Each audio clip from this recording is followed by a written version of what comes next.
بسم اللہ الرحمن الرحیم۔ السلام علیکم پیارے دوستو۔ اللہ تعالیٰ کا فیصلہ ہے کہ اللہ تعالیٰ نے انسان کے اعمال پر سزا اور جزا رکھی ہے۔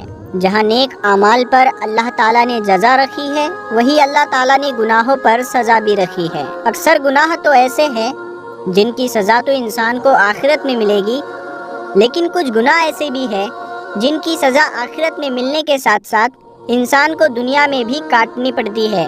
تو آئیے جانتے ہیں یہ گناہ کون سے ہیں اور اس بارے میں حضرت علی رضی اللہ تعالیٰ عنہ کا فرمان کیا ہے۔ اس بارے میں مکمل معلومات جاننے کے لیے آپ سے گزارش ہے کہ آپ اس ویڈیو کو پورا ضرور دیکھیں۔ دوستو یاد رہے کہ انسان سے بہت سے گناہ ہوتے ہیں، جن میں شرک، قتل اور زنا جیسے گناہ بھی شامل ہے، لیکن ان گناہوں کی سزا کو اللہ پاک ٹالتا رہتا ہے اور بندے کو مہلت دیتا رہتا ہے، اور اللہ چاہے تو ان گناہوں کی سزا کو قیامت کے دنوں تک بھی روک سکتا ہے۔ لیکن کچھ گناہ ایسے ہیں کہ اللہ تعالیٰ ان گناہوں کی سزا بندے کو فوری طور پر اسی دنیا میں دے دیتا ہے۔ ادھر بندہ یہ گناہ کرتا ہے اور ادھر اس کو اس کا بدلہ مل جاتا ہے۔ یہ گناہ کون سے ہیں؟ چلیے حضرت علی رضی اللہ تعالیٰ عنہ کی وہ حکایت بتاتے ہیں۔ کہتے ہیں کہ ایک شخص حضرت علی رضی اللہ تعالیٰ عنہ کی بارگاہ میں حاضر ہوا اور عرض کیا کہ اے علی، کیا کوئی ایسا گناہ ہے کہ جس کی سزا انسان کو اسی دنیا میں ملے گی؟ تو حضرت علی شیر خدا رضی اللہ تعالیٰ عنہ نے فرمایا کہ میں نے اللہ کے رسول صلی اللہ تعالیٰ علیہ وسلم سے سنا ہے کہ 3 گناہ ایسے ہیں کہ جس کی سزا انسان کو دنیا میں ہی مل جاتی ہے۔ تو پہلا گناہ ہے ماں باپ کو تکلیف پہنچانا اور ان کے ساتھ زیادتی کرنا۔ جو انسان اپنے والدین کو تکلیف دیتا ہے تو اس کی اپنی اولاد اس کو دنیا میں ہی تکلیف پہنچاتی ہے اور وہ دنیا میں ہی رسوائی کا سامنا کرے گا۔ دوستو ان گناہوں میں پہلا اور سب سے بڑا گناہ ہے ماں باپ کی نافرمانی اور ان کو تکلیف پہنچانا۔ اس سلسلے میں نبی کریم صلی اللہ تعالیٰ علیہ وسلم کے چند فرمان بھی سن لیجئے۔ اس بارے میں نبی کریم صلی اللہ تعالیٰ علیہ وسلم کا فرمان ہے کہ ہر گناہ کی سزا اللہ تعالیٰ ٹال دیتا ہے، جس کو چاہتا ہے قیامت کے دن تک، سوائے ظلم اور والدین کی نافرمانی کے، کیونکہ اس کی سزا اللہ تعالیٰ موت سے پہلے گنہگار کی زندگی میں ہی دے دیتا ہے۔ اور ایک دوسری جگہ نبی کریم صلی اللہ تعالیٰ علیہ وسلم کا فرمان ہے، ترجمہ حدیث ہے کہ 2 گناہ ایسے ہیں کہ جس کی سزا دنیا میں ہی دی جاتی ہے، وہ ہے ظلم اور والدین کی نافرمانی۔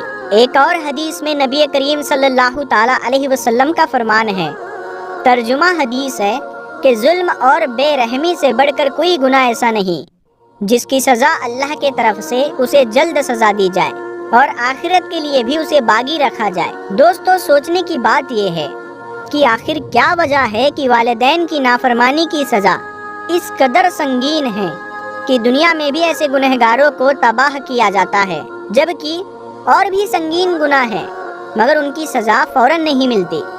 اس کا جواب یہ ہے کہ ماں باپ کی نافرمانی گناہ کبیرہ ہے۔ گناہ کبیرہ میں بھی اتنا بڑا گناہ کہ اس کی سزا دنیا سے ہی شروع ہو جاتی ہے اور آخرت تک چلتی رہے گی۔ یہ بات والدین کے نافرمانی سے متعلق حدیث پر نظر کرنے سے معلوم ہوتی ہے۔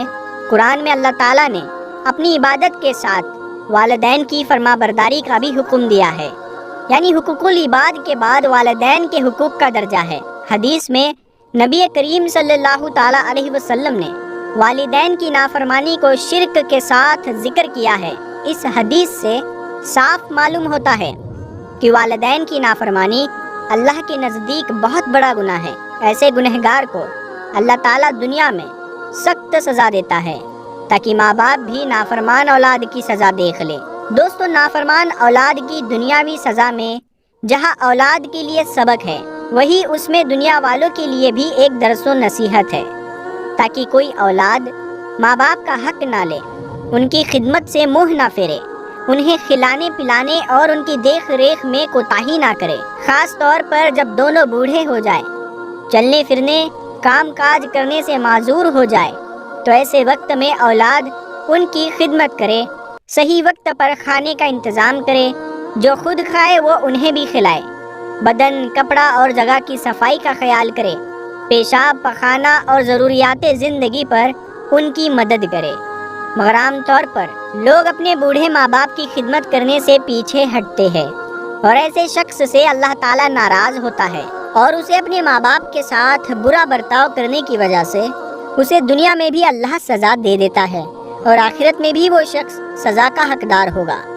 جیسے ماں باپ نے ہماری خدمت کی، ویسے ہی اولاد کا بھی فرض ہے کہ اپنے ماں باپ کی خدمت کرے اور ان کا حکم مانے۔ جیسا کہ ابن ماجہ میں روایت ہے کہ یہ ایک ایسا گناہ جس کی سزا آخرت میں تو ملے گی ہی، لیکن وہ اس لائق ہے کہ اسے دنیا میں بھی سخت سے سخت سزا ملے۔ دوسرا گناہ ہے ظلم کرنا۔ جو انسان دوسروں پر ظلم کرے گا تو اس کی عزت لوگوں کے دلوں سے نکل جائے گی اور وہ ہر جگہ صرف رسوا ہو کر ہی رہ جائے گا۔ حدیث میں بھی بیان کیا گیا ہے کہ وہ ہے ظلم کرنا۔ یاد رہے کہ ظلم اور تکبر اللہ کی ذات کو پسند نہیں، اور اکثر حدیث میں بھی اس بات کا ذکر کیا گیا ہے کہ مظلوم کی بد دعا سے بچو، کیونکہ مظلوم کی آہ سیدھے عرش پر جاتی ہے اور اللہ مظلوم کے ساتھ ہوتا ہے۔ اسی لیے ظالم شخص کو بھی اللہ دنیا میں ہی ذلیل کر دیتا ہے۔ مظلوم کی فریاد اس تیر کی طرح ہے جس سے ظالم کبھی بچ نہیں سکتا۔ نبی کریم صلی اللہ تعالی علیہ وسلم نے جب حضرت معاذ کو یمن بھیجا تو ان سے فرمایا کہ مظلوم کی بد دعا سے بچنا۔ تیسرا گناہ ہے کہ نیکی اور بھلائی کی قدر نہ کرنا۔ جو شخص دوسروں کی نیکی کی قدر نہیں کرتا تو ایک وقت ایسا بھی آتا ہے کہ اس کی قدر ختم ہو جاتی ہے اور وہ رسوا ہو کر رہ جاتا ہے۔ تیسرا گناہ کسی نیکی کی قدر نہ کرنا ہے۔ اسی لیے فرمایا گیا کہ کسی کی ہوئی بھلائی اور نیکی کی قدر کرنی چاہیے، نہ کہ احسان فراموشی کا مظاہرہ کرنا چاہیے۔ اگر کوئی شخص احسان فراموشی کرے گا تو اس کو اس کا خامیازہ دنیا میں ہی بھگتنا پڑے گا۔ ویسے کہا جاتا ہے کہ کسی مومن کے دل کو توڑنا خانہ کعبہ کو بھی ڈھا دینے سے بڑا گناہ ہے۔ اب خود ہی سوچ لو کہ جب آپ کسی کی احسان فراموشی کرتے ہیں یا کسی کی نیکی کو بھلا دیتے ہیں تو اس شخص کے دل پر کیا گزرے گی۔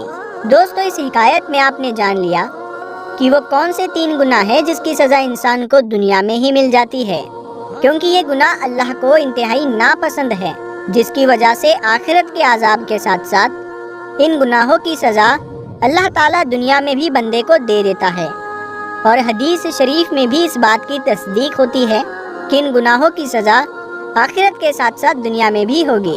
پیارے دوستو، ہم امید کرتے ہیں کہ آپ کو آج کا ہمارا یہ ویڈیو پسند آیا ہوگا۔ اگر یہ ویڈیو آپ کو پسند آیا ہے تو آپ اسے ہر بار کی طرح اپنے دوستوں میں شیئر ضرور کریں، اور اگر ابھی تک آپ نے ہمارے چینل کو سبسکرائب نہیں کیا ہے تو سبسکرائب کر لیں، تاکہ ہم ایسی ہی معلوماتی ویڈیوز آپ کے لیے لاتے رہتے ہیں۔ تو ہم ملتے ہیں اگلی ویڈیو میں، تب تک کے لیے اپنا خوب خیال رکھیے گا۔ السلام علیکم۔